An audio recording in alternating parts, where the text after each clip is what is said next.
Hi friends, good morning. आपका एक बार फिर से डायमंड सर क्लासेज में स्वागत है। एक अपना टॉपिक चल रहा था संविधान। संविधान के अपन ने 4 भाग पढ़ चुके हैं। आज अपन भाग 5 के बारे में डिस्कशन करेंगे। भाग जो 5 है वो किसके लिए है, देखो एक बार। अब अपन बात करेंगे जैसे संघ की।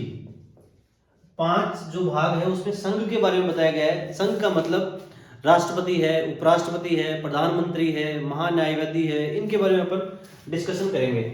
सबसे पहले अपन बात करते हैं राष्ट्रपति की।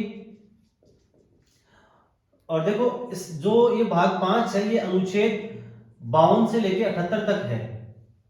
52 से 78 तक के अपन जो डिस्कशन करेंगे वो भाग 5 में करेंगे। आज अपन सबसे पहले बात करते हैं राष्ट्रपति की।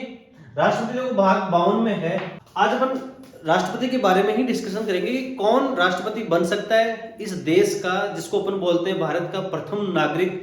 अगर अपन जनसंख्या जो गणना होती है जनसंख्या की, अगर वो हो तो सबसे पहले अगर बात करेंगे तो सबसे पहले नंबर आएगा राष्ट्रपति का। तो सबसे इंपॉर्टेंट जो चीज है कि राष्ट्रपति को भारत का प्रथम नागरिक कहते हैं। राष्ट्रपति को भारत का प्रथम नागरिक कहते हैं। और फिर अब राष्ट्रपति के बारे में कि राष्ट्रपति कौन बन सकता है, मतलब जो अपने देश है उस देश में जितने भी व्यक्ति हैं उनमें से कौन बन सकता है और कौन नहीं बन सकता, इसके बारे में डिस्कशन करेंगे। कहने का मतलब उसकी योग्यता। उसके बाद में योग्यता के जस्ट बाद में आता है उसकी उनकी निर्वाचन पद्धति, किस प्रकार से उनका निर्वाचन होता है, कौन कौन उस निर्वाचन के अंदर भाग लेते हैं। तीसरा, जब निर्वाचित हो गए तो उसमें उनको वेतन कितना मिलता है। वेतन के बाद में उनको जैसे महाभियोग के तहत उनको कैसे हटाया जा सकता है, कौन उसके अंदर भाग लेंगे। उसके बाद में वो जो रिक्त पद होगा उस रिक्त पद में को कौन भर सकता है, मतलब उसकी उनकी जगह कौन आ सकता है। इनके बारे में अपन विस्तार से आज डिस्कशन करेंगे। तो देखो सबसे पहले अपन बात करते हैं योग्यता की। योग्यता के बारे में अपन बात करते हैं कि कौन राष्ट्रपति बन सकता है।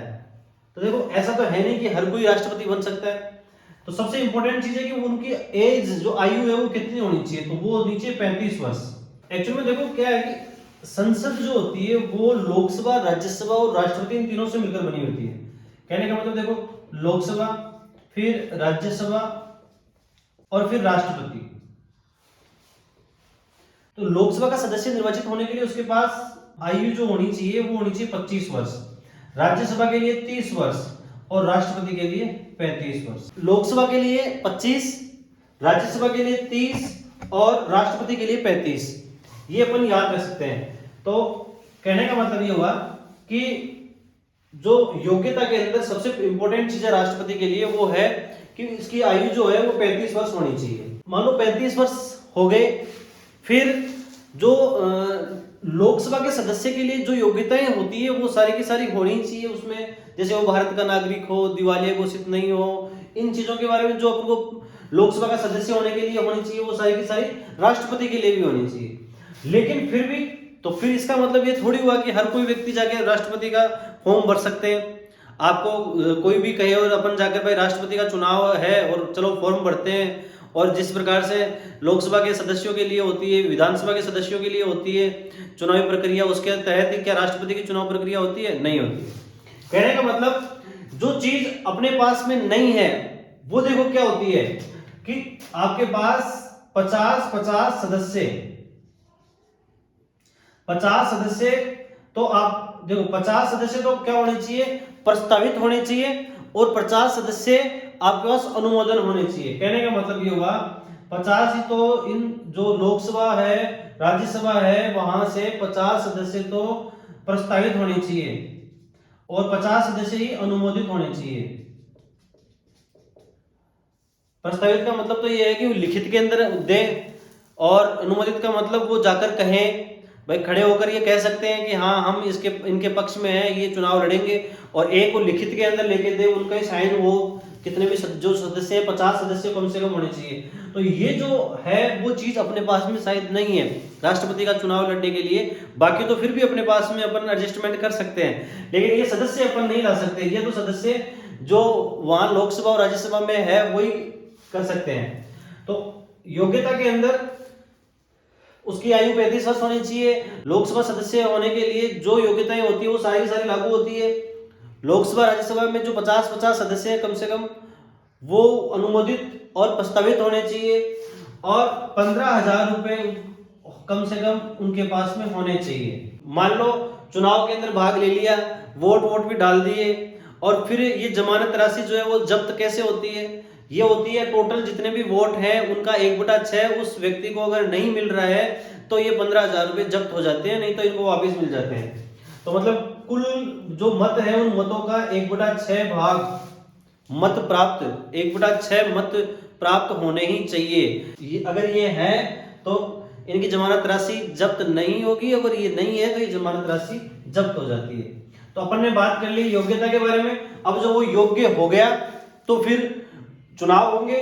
तो देखो निर्वाचन मंडल ये बताया गया है अनुच्छेद 54 में, जो निर्वाचन मंडल है वो बताया गया आपको अनुच्छेद 54 में। देखो इसके अंदर क्या होता है, ये राष्ट्रपति का जो चुनाव होता है वो अप्रत्यक्ष रूप से होता है।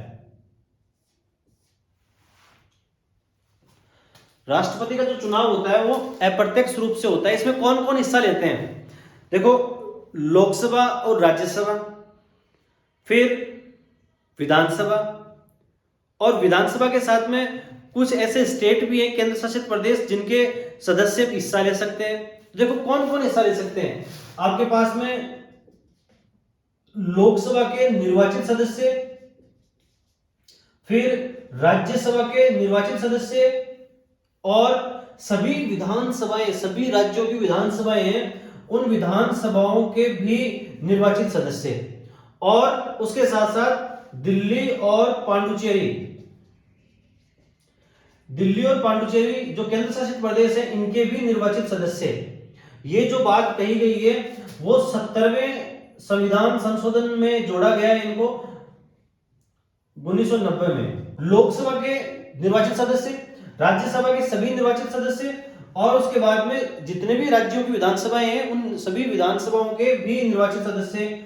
दिल्ली और पांडुचेरी जो केंद्र शासित प्रदेश है उनके निर्वाचित सदस्य, ये 70वें संविधान संशोधन में 1990 में बताया गया है। इसके साथ में जो अभी 2019 के अंदर जो जम्मू कश्मीर को भी केंद्र शासित प्रदेश का दर्जा मिला है तो उसके भी निर्वाचित सदस्य इसमें हिस्सा ले सकते हैं। कहने का मतलब देखो क्या हुआ कि राष्ट्रपति की योग्यता के बाद में उसके चुनाव होंगे, उस चुनाव में कौन कौन भाग ले सकता है उसके बारे में अपने चर्चाएं की। लोकसभा, राज्यसभा और विधानसभाएं जितने भी हैं उनके निर्वाचित सदस्य हिस्सा लेंगे, और उसके साथ साथ जम्मू कश्मीर, दिल्ली, पांडुचेरी उनके भी निर्वाचित सदस्य ही हिस्सा लेंगे। अब बात ये आती है कि क्या इनके मनोनीत सदस्य हिस्सा लेते हैं? बिल्कुल नहीं लेते हैं। विधानसभा और लोकसभा में तो वैसे ही निर्वाचित सदस्य ही होते हैं, मनोनीत सदस्य होते ही नहीं है। केवल राज्यसभा में होते हैं तो राज्यसभा के मनोनीत सदस्य हिस्सा नहीं लेंगे। और फिर बहुत से स्टेट ऐसे हैं जहां विधान परिषदें भी होती है, तो विधान परिषदों के कोई भी सदस्य इसमें चुनाव में हिस्सा नहीं लेंगे। ये मोस्ट इंपोर्टेंट चीज है कि विधान परिषदों के सदस्य इसमें हिस्सा नहीं लेंगे, केवल निर्वाचित सदस्य हिस्सा लेंगे। जो कि विधान परिषद में होते नहीं है वो सारे के सारे किसमें होते हैं? विधानसभाओं में होते हैं। तो ये सभी सदस्य इसमें हिस्सा लेंगे। राष्ट्रपति का चुनाव होता है जिसको बोलते हैं रीति। अब इस रीति में कौन सी रीति होती है ये देखो, इसके बारे में अपन डिस्कशन बहुत अच्छे प्रकार से करेंगे। देखो अनुच्छेद 55 में इसके बारे में दर्शाया गया है। ये जो रीति है, ये रीति के बारे में एक बहुत बड़ी अपन पूरी क्लास ले लेंगे। अभी अपन को इतना सा ध्यान रखना है कि कौन सी रीति है। देखो ये होती है अनुपातिक प्रतिनिधित्व संक्रमणीय गुप्त मत प्रणाली। मोस्ट इंपोर्टेंट है ये रीति कौन सी? अनुच्छेद 55 में दर्शाई गई है। अनुपातिक प्रतिनिधित्व संक्रमणीय गुप्त मत प्रणाली के तहत राष्ट्रपति का चुनाव होता है। तो एक बार फिर से इसका रिवीजन कर लेते हैं कि जो रीति है वो अनुच्छेद 55 में, और कौन सी है? अनुपातिक प्रतिनिधित्व संक्रमणीय गुप्त मत प्रणाली। इस प्रणाली के तहत ही राष्ट्रपति का चुनाव होते हैं। आगे अपन बात करते हैं पदावली, मतलब कि कितने वर्ष तक पद पे रह सकते हैं। तो देखो ये बताया गया अनुच्छेद 56 में, कोई भी राष्ट्रपति अगर निर्वाचित हो गया तो वो 5 वर्ष तक अपने पद पर रहेंगे। मतलब जो देश का प्रथम नागरिक है वो निर्वाचित होने के बाद 5 वर्ष तक अपने पद पर रहेंगे। क्या वो बीच में हट सकते हैं? तो देखो बिल्कुल हट सकते हैं, वो अपने इच्छा से स्व त्याग पत्र दे सकते हैं। अब बात ये होती है कि त्याग पत्र किसको देंगे? देखो त्याग पत्र देंगे उपराष्ट्रपति को देंगे, और उपराष्ट्रपति तुरंत उसको लोकसभा के अंदर पारित करेगा या लोकसभा के अंदर प्रस्तुत करेंगे। तो अपन बात करेंगे, देखो 5 वर्ष तक ये अपने 5 वर्ष तक अपने पद पर रहेंगे, और उसके बाद तो बीच में भी वो अपने पद से त्याग पत्र दे सकते हैं अपनी स्व इच्छा से। अगर अपने स्व इच्छा से अगर उन्होंने त्याग पत्र दे दिया है तो 6 महीने के अंदर अंदर राष्ट्रपति के पुनः चुनाव होंगे, पुनः निर्वाचित होंगे। अब अपन बात करते हैं वेतन की, कि राष्ट्रपति अगर निर्वाचित हो गए तो उनको वेतन कितना मिलता है। तो देखो राष्ट्रपति को वेतन मिलता है 5 लाख रुपए। पहले बहुत कम 1.5 लाख रुपए मिलते थे, लेकिन 2018 के बाद में ये कहा गया कि राष्ट्रपति बेचारे को बहुत कम पेमेंट मिलता है, जो देश का प्रथम राष्ट्रपति है, तो उनको अब राष्ट्रपति को 5 लाख रुपए पर मंथ मिलते हैं। अपन देखो शपथ के बारे में भी अपन बात करते हैं कि इनको कौन शपथ दिला सकता है। अनुच्छेद 60 के अनुसार तो शपथ दिलाने के लिए मुख्य न्यायाधीश, सुप्रीम कोर्ट का मुख्य न्यायाधीश राष्ट्रपति को शपथ दिलाते हैं। अब अपन बात करते हैं महाभियोग की।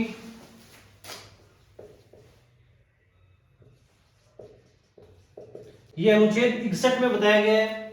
देखो महाभियोग कब ला सकते हैं और कौन लाएगा महाभियोग, राष्ट्रपति कब हट सकता है, देखो इसके बारे में संविधान के जो भी नियम कानून कायदे हैं उनके अनुसार अगर राष्ट्रपति नहीं चल रहे हैं तो महाभियोग लाया जा सकता है।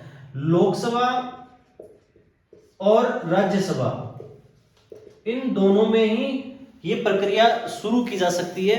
लोकसभा और राज्यसभा दोनों में से किसी भी एक में ये प्रक्रिया चालू हो सकती है। ये प्रक्रिया चालू होने के 14 दिन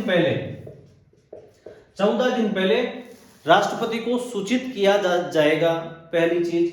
दूसरी चीज, अगर लोकसभा और राज्यसभा में स्टार्टिंग में 1/3 जितने भी सदस्य हैं टोटल के, वो इसको प्रस्तावित करेंगे, मतलब वो इसको कहेंगे, सूचित करेंगे, सूचना देंगे लोकसभा अध्यक्ष को या उपराष्ट्रपति को।